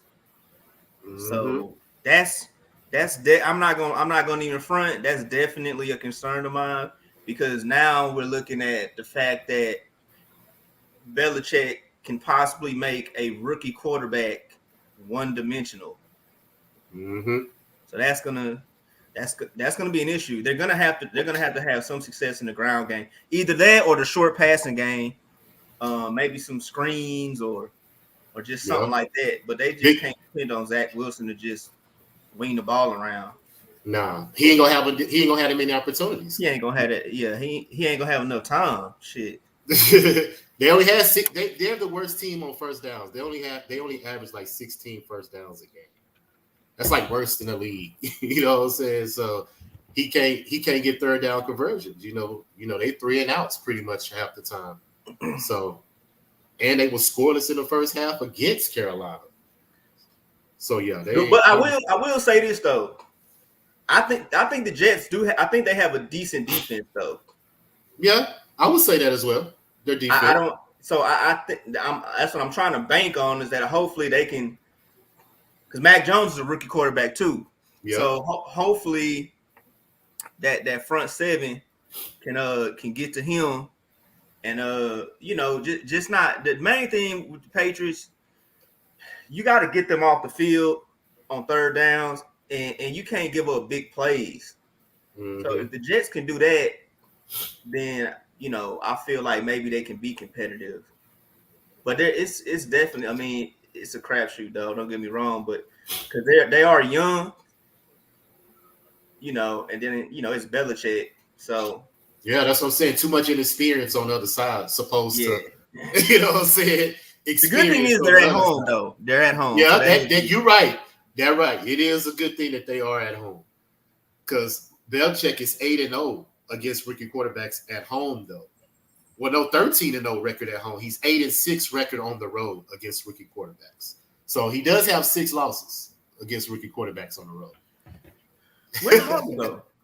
I don't know. I guess his connection. He said he got Verizon, so he should be good, but evidently he's not. But I'm thinking he'll get it together. But look, let me throw some out there while we try to get him back. We were just talking about how Jalen Hurts played with Devonta Smith in college. All 3 teams that drafted the receiver for the quarterback won Sunday because Chase used to play with Joe Burrow at LSU. Tua used to play with Waddle at Alabama. And all 3 of them teams won. All 3 of them won on Sunday, bro. So all the receivers had they can over 100-some yards. Yeah, you know what I'm saying? So I'm thinking that this may be a blueprint for the future. You see what I'm saying? Yeah. Some GGMs trying to keep that familiarity with that quarterback. You get what I'm saying? Yeah. Well, and if it's kind of because it's you got to be lucky though too because if it's just how they fall. You're right. It's just how the draft fall. Yeah, it's how the draft fall. But kudos to them teams for thinking outside of the box though. And doing I didn't think about that, but that's definitely helps. That definitely helps. Man, for real. So my bad, fellas. My phone died, and I got all my notifications off and everything. So, we good. We already. I see y'all boys. Yeah, man. I see y'all boys keeping it going. I appreciate it. I don't know if anybody heard me before I said I got off. I'm on the under 43. I know both of y'all are on. Mikey is on the Jets +6. LJ Pats -6. Correct. And I got the Jet. I got the under 43. And you got the under as well. Yeah, I'll take the under 2 official play. I will too. Okay, I'll get you down for that. Next game on the docket. Keep it going. My bad, guys. We got the Vikings. They're going on the road to take on LJ's Arizona Cardinals. He's been on them for a couple of years. For real. Injury report real quick. For the Vikings, we got Bard, linebacker, questionable knee. Smith Jr., the tight end, is on IR. Johnson, IR. Hand, the cornerback, questionable hamstring. Darsaw is questionable versus Arizona. That's some other. Robinson, DN, undisclosed, and Scott, the D tackle, undisclosed. I assume those are COVID related. The Cardinals. Beachum left the game, the tackle with the rib injury. He's questionable. Kennard, the linebacker, hamstrings, questionable. Washington, the safety, thigh, he's questionable. Couple actual factuals. Minnesota, they're 0-8 ATS in their last 8 games. 1-4 straight up in their last 5. But 5-1 straight up in their last 6 games against the Cardinals. 1-4 ATS in their last 5 games on the road. 0-6 ATS their last 6 games against an opponent from the NFC conference. 1-5 straight up in their last 6 games against an opponent from the NFC West. 0-5 straight up in their last 5 games played month of September. The total has gone over in 4 of their last 5 games, but under in 4 of the last 5 games from playing on the road in Arizona. The Cardinals, they're 3-7 ATS their last 10 games. 2-4 ATS their last 6 games against an opponent from the NFC. 1-6-1 straight up in their last 8 games against an opponent from the NFC North Division. They're 7-3 ATS in their last 10 games played in the month of September. 7-2 straight up in the last 9 games played in week 2. What the hell just happened? I don't know what the hell just happened there, but yeah. LJ, it's your squad. Vikings against the Cardinals. Who you got? Arizona -3.5, bro. Easy. I don't trust Kirk Cousins. And I think that the Cardinals' defensive line, considering how they played last week against the Titans, shut down Derrick Henry, I think they could shut down Dalvin Cook because they only had 67 yards rushing last week against the Bengals. So I don't see them coming out here and doing anything different on this defense, considering, like I said, 6 sacks, 9 quarterback hits Arizona had on Tannehill, and the Bengals had 8 quarterback hits on what's his name, Minnesota? Kirk Cousins, yeah. Sure. They had 8 quarterback hits on him. So I think the pass rush is going to be the same. The Cardinals put up 416 yards last week. You know what I'm saying? They was 4-5 in the red zone, 33 time of possession, 136 rushing yards, which was their average from last year. So, yeah, man, I got the Cardinals riding high, coming back home, getting a win over these Minnesota Vikings. And plus, we all know that Pat Pete is over in Minnesota now. So it's going to be a lot of in-game trash talking, you know what I'm saying? So it's going to be a little mind games going on in this game, man. So I think it's a lot of bulletin board material on the locker rooms on Sunday. So I'm going to take Arizona at home -3.5. All right. What you got for me, Mikey? I'm taking the Cardinals -3.5. The Cardinals were able to pretty much do whatever they wanted to against the Titans. They held Derrick Henry to 58 yards. They're going to do the same thing to Cook. Look, that man, I'm telling you, we already know how explosive they are on offense. On defense, we talking about J.J. Watt. We talking about Isaiah Simmons. We talking about Chandler Jones. Chandler Jones. Buda Baker. Buda Baker. Jalen Thompson. Buda Baker is my guy. Man. We go on and on. And these boys in the traditional 3-4 with Rashard Lawrence at the nose. Yes. Yeah, good luck running on that team. And on top of that, now don't get me wrong, Minnesota wasn't really able to run the ball that much last week. But Kirk Cousins, he played pretty good. He threw for 351 yards. I think he had a QBR of over 100. I think that changes. I don't see him throwing for 350 on Arizona. And if they cannot establish the run, and they're depending on Kirk Cousins to win the game with his arm, it's gonna be a long day. Man. All over Cardinals -3.5 for sure. For real. Straight up, man. All right. I'm on the same thing for all the reasons you guys said. I'm not gonna hold it up. Gotta keep it moving. At the end of the day, my reason is I don't trust Kirk Cousins. I never have trust Kirk Cousins. Don't trust Cousins. I think the Cardinals offense is fucking amazing. And that's it. And like y'all said, Chandler Jones. Oh my god, he was Wow. harassing the Man, shit. 5 sacks, bro. 5 Man. sacks in one game. Like That's you would crazy. think as a defensive coordinator, well, offensive coordinator, like we need to go double team this guy. Like, can we? But you, how can you double team him with JJ Watt over You're there? right. You're right. I said they got an advantage now because you can move them around.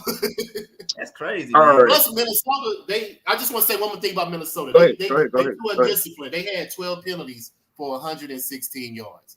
That's not going to change either in 1 week. You see what I'm saying? So Yeah, they gonna shoot themselves in the foot regardless. So, but we can move on. Arizona, like we say all day. Just all right. We got the Titans. They're going on the road to take on the Seahawks. The line is at -6. Totals at 54. Couple actual factual for the Titans. They're 1-4 ATS their last 5 games. 5-1 ATS their last 6 games against Seattle. 2-6 straight up in their last 8 games against Seattle. Straight up. 2-5 ATS the last 7 games against an opponent from the NFC. 1-5 straight up in their last 6 games against an opponent from the NFC West. And 1-6 ATS their last 7 games against an opponent. 7 games played in September. Goddamn. Total's gone under in 6 of their last 6 games. We're playing on the road in Seattle, but over in 6 of the last 7 games on the road, and over in 12 of their last 17 games. Mikey Hover, you were first. Titans at Seahawks -6. Dupree, I'm gonna take the Titans to cover, and here's why. Go ahead. They did end up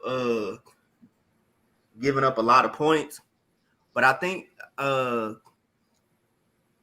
ultimately they gave up yardage wise. I think they only gave up. I think it was like under 300 yards of total offense. I could be mistaken. Who you talking about? The Titans. They gave up 416 of total offense. Yes. How many did they give up through the air though? Oh, I don't know. I don't have that stat. I just got to rush through. Hold on. You talking about Kyler Murray, right? Arizona, right? Kyler Murray threw 4 touchdowns. Okay, how many yards did he throw for? He threw 289. 289. Okay, all right, okay. So, my main thing is I think the Titans are defensively. I think they're going to have to do a better job than what they did last week. But the Cardinals have a very explosive offense, and Murray did throw for 289 yards. But you got to realize it's really hard to game plan for the Cardinals too, because they do a lot of different things. I think the Titans will be more competitive in this game. I'm not just going to base it off of last week.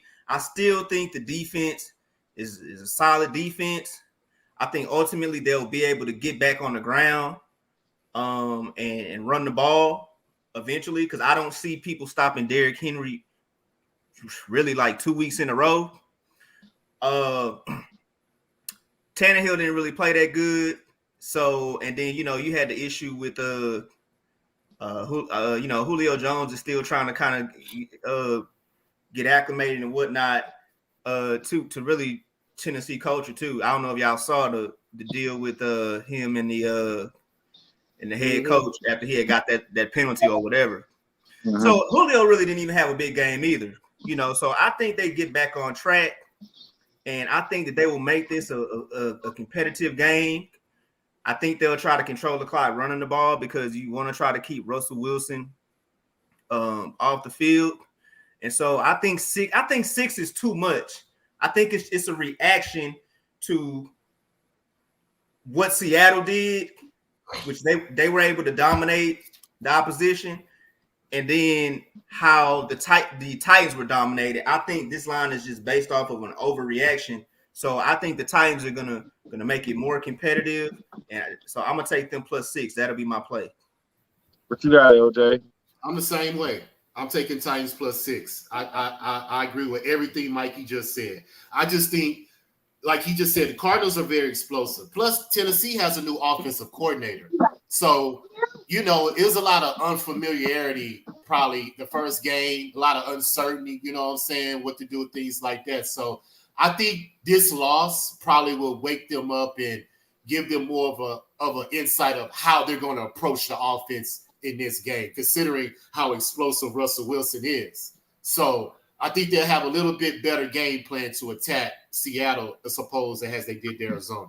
And I think they will control that run game of Seattle because they got they run by committee too. They have like 3 or 4 different running backs that they come in and try to get yardage too. So as long as Tennessee can control that line of scrimmage and limit the rushing, I think that they can cover that 6 and be in the game to the end. So I'm looking at like a 26-23 game, field goal somewhere around there. So I'm going to take the Titans plus the 6. Yeah, that makes 3 of us. I just think it's too many points. And I agree with Mike. It's just a complete overreaction to week 1, which tends to happen. The Titans aren't that bad of a team, and the Cardinals are really explosive. I just think it's complete overreaction. I think Seattle does win. Seattle tends not to blow teams out, though. They normally play close games. But it's hard for me to back them by a touchdown, even though they're at home. I don't think the Titans are as bad as they play. I think they will score. I agree with you, Mikey. They are. They can be explosive. They got the weapons to be explosive. And the defense is not as bad as they showed. So I agree with all you guys' point. All right, let's keep it going. Try to run through these games in like 10 minutes. 3 more left. Next game we got on our docket is those Dallas Cowboys. Kyrie, they're going on the road to take on the Chargers. That line is at 3.5. Total is at 55.5. A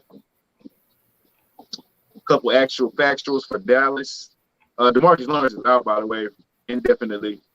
Collins is questionable. Gregory's questionable. Collins suspended it for 5 games. Hooker, the safety, is probable. And Wilson, the other safety, is growing. He's questionable. Knight, the tackle, is probable. They get the other tackle back. What's his name? He missed last game. Who? The tackle, the center for Dallas. Zach Martin. Yes. The guard. Guard, excuse me. Yeah. Zach Martin. He's probably. He's back. And then the Chargers are looking like Boga, the tackle. He left the game. He's questionable. Harris Jr., he's questionable against Dallas. And the linebacker, Frackle, he's questionable. James Jr., the safety, he's questionable. Darwin. They got a lot of questionables. Marshall, questionable, the safety. Deep tackle, Jones, questionable, safety. Anderley, safety, shoulder, questionable. A couple extra factors for Dallas. They're 4-1 ATS their last 5 games. 5-10 straight up in their last 15. 1-4 ATS their last 5 games against the Chargers. 1-4 straight up in their last 5 games against the Chargers. 2-10 straight up in their last 12 games on the road. Totals gone under in 10 of their last 15 games against an AFC conference opponent. Over in 4 of the last 5 games played in week 2, and over in 6 of the last 8 games. Dallas, the Chargers, they're 5-0 ATS in their last 5 games. 5-0 straight up in their last 5 games. 2-4 straight up in their last 6 games when playing at home against Dallas. 4-1 ATS in their last 5 games against an opponent from the NFC. 12-2 straight up in their last 14 games against an opponent from the NFC East. Totals gone under in 5 of the Chargers' last 5 games when played in the month of September. Under in 10 of the last 14 games at home, and under in 5 of the last 7 games. LJ, Cowboys against your Chargers. What you got? I got the Chargers minus 3.5, bro. I just think the offense is just too good. And like I mentioned earlier, man, 78 plays for the Chargers against Washington. That's insane, bro. 78 plays.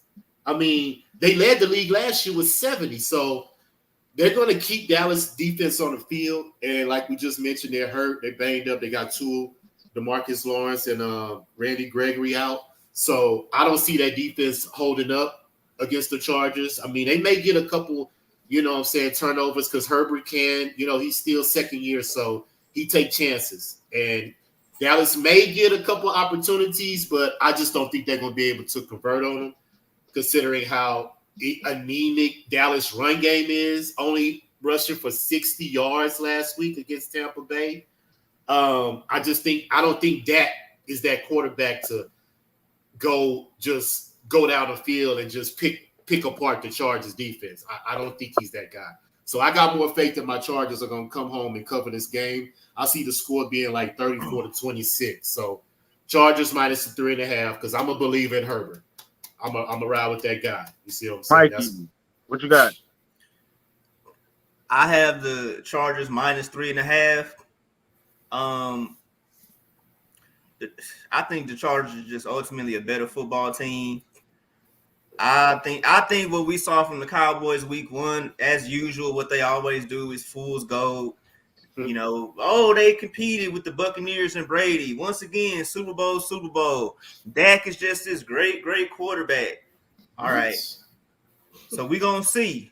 We're going to see what he does against that 3-4 when you got Bosa coming off that edge. We're going to see if you try to run the ball and you got big Linval Joseph at the 0. We're going to see. Ultimately, we saw what the Chargers did on offense. Herbert is pretty much all world. I mean, he's pretty much probably gonna be a Hall of Famer if he don't happen. Like that dude is really, really good. Man. He act like he been there before. Right. The Cowboys, La'el Collins is suspended, violating league substance abuse policy. So you got Terrence Steele replacing him. They paid Tyron Smith all that money. We're going to see if he's going to earn it because he's going to have to – they're going to have to help anytime that Bosa is on that side with Smith. They're going to have to double. They're going to have to help out Steele because there's no way Steele, if they move him over there, that Steele can guard him one-on-one. So I think Bosa is going to be the key, obviously, on defense. And then the Chargers secondary are pretty good too, with Harris and Derwin James and Michael Davis. So I think those guys will be able to do a good job against the Cowboys receivers and one-on-ones. The Buccaneers were kind of having issues with that. I will say this: the Chargers are going to have to find a way to run the ball. You won't beat too many teams if you're not capable of running the ball in the NFL, and so they were able to look up and get the victory last week again. They played Washington, right? Yeah, yeah, they were able to look up and get the win. Well, but I'm tripping. Washington has a good D line, so it was going to be hard to run anyway. So everything points to the Chargers. I think they are the better football team. I think there's always an overreaction because the Cowboys were competitive against the Buccaneers. Somehow people think that they're different. But Chargers, minus 3.5, that's my play. All right. Everybody's on the same thing. So this is the last game we're going to do.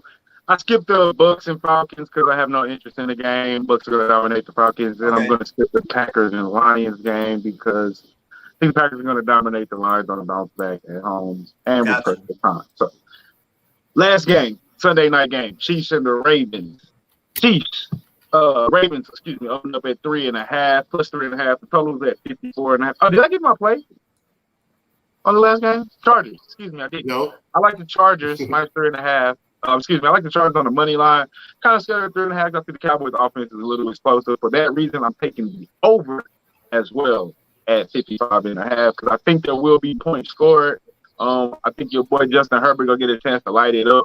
Washington defense is really good, so I think that's why they got the 20. They was on the field for a long time. But this game, I think the Chargers and Cowboys game will be, I think, similar to the Bucs game, back and forth a little bit. Only because the Chargers are kind of banged up on defense. I don't know, a lot of those questionable. I don't know who's playing, who's not playing. But I do like Dallas receivers, and they're explosive, to be honest. But I don't think they win the game. So I like the Chiefs on the money line, and I like the total. I like the over. I think it'll be high scoring. But let's get back here. Chiefs and Ravens.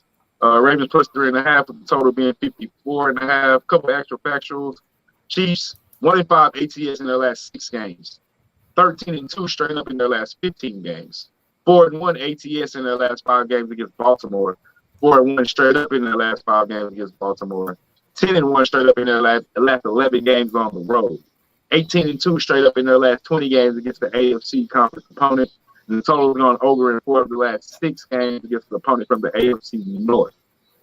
The Ravens, 7-2 ATS in their last 9. 6-2 straight up in their last 8. 1-5 ATS in their last 6 games at home against the Chiefs. 5-2 ATS in their last 7 games against opponent from the AFC conference. With 1-5 straight up in their last 6 games against an opponent from the AFC West. 12-6 straight up in their last 18 games played in September. The total has gone under in 5 of their last 7 games on a Sunday, under in 4 of the last 5 games, but over in 4 of the last 5 games at home. Mikey, take this one away first. Chiefs at Ravens, Sunday night, primetime. Well, I don't like to go, base everything off of what I've seen the previous week, but obviously you have to take that into consideration because I thought the Ravens had every opportunity to win last game. I thought the Raiders played pretty good, but the Raiders, they got lucky and when I say got lucky, not because of the turnovers, but I'm saying when the turnovers happened and everything just kind of fell into place. Just the other dynamics of what happened throughout the game. I gotta go with the Chiefs here, and the reason I say that is just because the Ravens it showed, they missed Marcus Peters. They definitely missed him. Also, if they try to come out there and I know that they bet not, because if they do, then they need to fire what's the D coordinator's name? Martindale or whatever. If they come out there trying to run cover 0 against the Chiefs, they're gonna get their ass blowed out. So I'm assuming that they're gonna try to Jimmy Smith is stepping in that corner, and he's too slow to keep up with any of the Chiefs receivers. So they're probably going to have to resort to playing a lot more zone. That's going to leave Patrick Mahomes a lot of windows. So the main thing is, I think the Chiefs, the Chiefs defense, which I think they will be able to contain Lamar Jackson, take away the outside lane, take away the edge from them, but also make sure that they need a spy on them and don't let them kind of run up that little A-gap area. And I think they do that. I think they should win comfortably. Maybe like a 38-28 type of game or something like that. I just don't think the Ravens have enough in the secondary in order to stop the Chiefs from scoring. And so I got to take the Chiefs on this. And it could be a close game because the Chiefs defense definitely needs some improvement as well. And these Sunday night games can be tricky. They can be tricky. Okay, so final play, official play, Chiefs minus 3.5 on the road. All right, Chiefs minus 3. LJ, what you got? Same thing, bro. Everything that Mikey said, concur. Patrick Mahomes is 11-0 in the month of September. And not only that, Frank Clark, Tyrann Mathieu are all coming back to the defense this week. Ooh, so I forgot about that. Yeah, so I'm definitely going to take the Chiefs minus 3.5. I say the score is going to be like 31 to maybe 20, 23, somewhere around there. But I don't think the Ravens will have a lead in this game. I think the Chiefs will dominate from the kickoff to the final whistle because the offense is just too much, averaging almost 400 yards a game. You see, like I said, the defense of the Ravens is just depleted. And you gave up 33 points to the Raiders. So you definitely gonna give up at least 30 to the Chiefs. Yeah, for me, it's Marcus Peters being out, man. That's the key. The defense, I don't think they'll be able to hang, hold on enough. You got him and Humphries, and then you got two people in the secondary. You can do a lot more. With just Humphries by himself, I just don't think it's quite enough. I think Baltimore's still going to be a good team, but it's not going to be on the Chiefs level, man. They're going to have to score 30 to win, and I don't know if Lamar Jackson will be able to put up 30 with Tyrann Mathieu and Flacco coming back. So I'm with y'all guys. We all on the Chiefs, 3.5, -3.5. I lean over. I think it will be a high scoring. I think the Chiefs will get that 30. It's just a matter of if the Ravens will get to the high 20s or low 20s. But I do see Chiefs covering -3.5. Easy peasy, man. So that's it for today. Sorry, guys, to rush on the end. I got to kind of get out of here. We got practice tonight. My Cobras, we 2-0. My defense ain't allowed to stop. So with that being said, LJ, want to give you a social before we get out of here real quick? Yeah, man. Follow me, LJ from H-Town. Facebook, Instagram, Twitter, Raw Words Podcast, on YouTube, streaming now. Follow, like, subscribe, do all that. We coming at you this year with these NFL picks, man. So I'm telling y'all to follow us because you will make some money. Sir, Mikey, anything last words? I just make sure y'all follow Brothers and Bets, likes and subscribe, and good luck to you this weekend. Man, appreciate y'all boys tuning in. This is Brothers and Bets. I am Marley Betts. That was Mikey Hova. Also, it was LJ from Houston, the Raw Word Sports Podcast. As always, people, like Sunday and Saturday, and the day before that, and the day before that, and the day before that, and the day before that, the goal is let's keep Vegas. And we out this one.